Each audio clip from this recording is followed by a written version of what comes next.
A man walks into a room, his hands trembling, his heart pounds, his thoughts race. He wasn't always like this. Once, he was good, honest, kind, someone others looked up to, but something changed.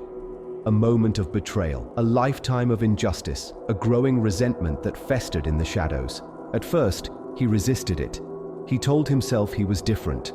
But with every lie, every compromise, the darkness crept in. One day, he stopped resisting. Now he stands at the edge, staring at the reflection of a person he no longer recognizes. This transformation isn't rare. It has happened before. It will happen again. What makes a good person cross the line? How do they go from being the hero to the monster? The answer lies in the depths of human nature, in the darkest corners of the mind. We like to believe we are good people, that if faced with a moral test, we would stand on the right side of history. But time and time again, history tells a different story. The greatest atrocities weren't committed by monsters. They were carried out by ordinary people. People with families, jobs, and consciences. It never begins with violence.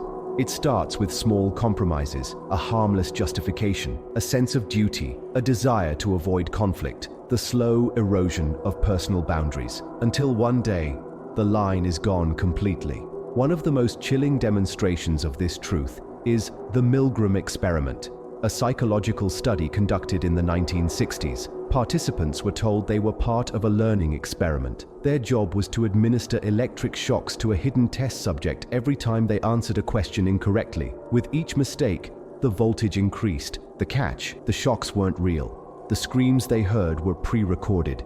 But the participants didn't know that. Many hesitated. Some questioned if they should continue, but when an authority figure in a white lab coat calmly assured them it's necessary for the experiment, most obeyed. They pressed the button. They heard the screams. They watched the voltage climb to deadly levels. These weren't criminals. They weren't sadists. They were teachers, office workers, parents, people who walked in thinking they would never hurt another human being. And yet, they did. Because they were conditioned to obey. Because the pressure of authority outweighed their personal judgment. Because the responsibility wasn't theirs. It was just following orders. It's an uncomfortable truth. Given the right circumstances, most people will betray their own morals. They will justify actions they once thought unthinkable. Not because they are evil, but because they are human. Crossing the line doesn't happen in a single moment. It's a slow descent, step by step, with each choice feeling justified in the moment. No one wakes up and decides to become a monster. It begins with a simple phrase, "I had no choice." The brain is wired to protect itself from guilt. When an action feels wrong, the mind bends reality to make it feel right. This is the slippery slope. Once you justify a small action, the next one becomes easier. A single compromise turns into a pattern. History is filled with examples of how ordinary people commit extraordinary violence, not because they enjoy it, but because they believe it's necessary. Look at war. Soldiers don't start as killers. They're trained to see the enemy as something less than human. It's not an accident, it's intentional conditioning. During World War II, propaganda was designed to strip the enemy of their identity. They weren't fathers, mothers, or children anymore. They were threats, objects, targets. When you stop seeing someone as a person, you stop feeling guilt for harming them. Psychologists call this moral disengagement. It allows people to detach from the consequences of their actions. A soldier who once hesitated to pull the trigger begins to see it as routine. A guard at a prison camp who once felt disgust at cruelty learns to ignore it. A bureaucrat who signs off on harmful policies convinces himself he's just doing his job. Each step feels small. Each justification feels logical. Until one day, the person they used to be is gone. This is how entire societies are turned against themselves, how communities are convinced to betray their neighbors, how someone who once swore they would never cross the line finds themselves too far gone to turn back. It doesn't take a monster to do terrible things. It only takes a reason. Think about a time you felt an emotion so intense it scared you. Maybe it was anger, jealousy, or resentment, something that felt wrong to acknowledge, so you buried it deep inside.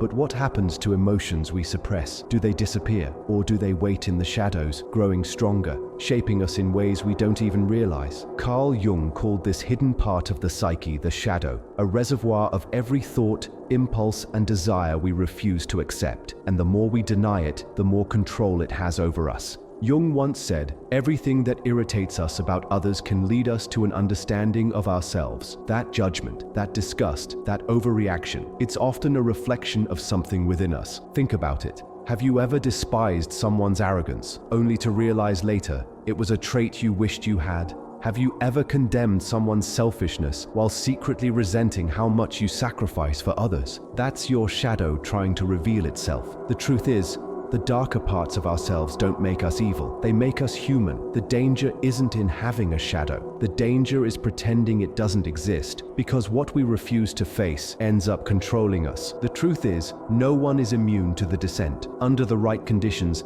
anyone can justify the unthinkable. But there is a way to stop it before it starts, to recognize the warning signs before the line is crossed. It begins with facing your darkness. The most dangerous people aren't the ones who acknowledge their capacity for harm. They're the ones who believe they're incapable of it. The more we suppress, deny, and reject our shadow, the more it controls us. The only way to master it is to admit that it exists. Then, there's the matter of boundaries. The world is full of pressures, authority, social norms, fear of standing alone. The moment you let external forces dictate your morality, you become vulnerable to manipulation. History's greatest atrocities weren't committed by people who thought they were evil. They were committed by people who convinced themselves they had no other choice. So ask yourself now, where is your line?